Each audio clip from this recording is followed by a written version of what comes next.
Praise you, Jesus. Peace be with you.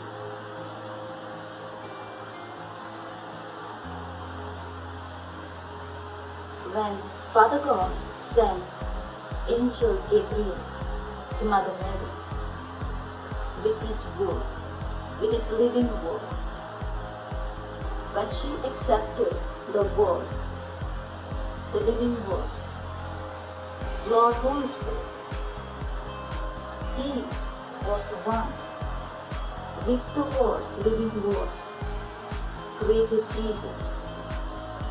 We call him the Son of God. He is the Son of God.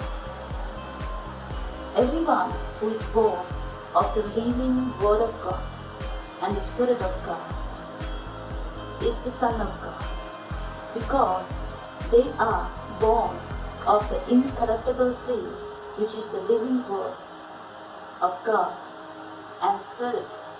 Hallelujah. Thank you, Jesus. Praise you, Jesus.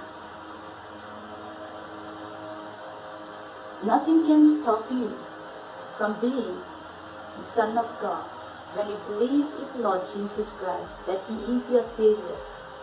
He is your Savior, your Lord God, Savior, and you accepted Him.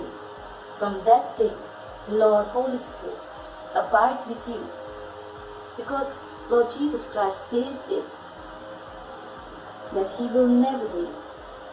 He will never leave.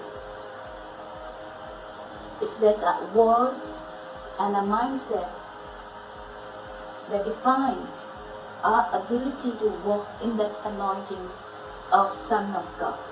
Hallelujah. Thank you, Jesus. Praise you, Jesus.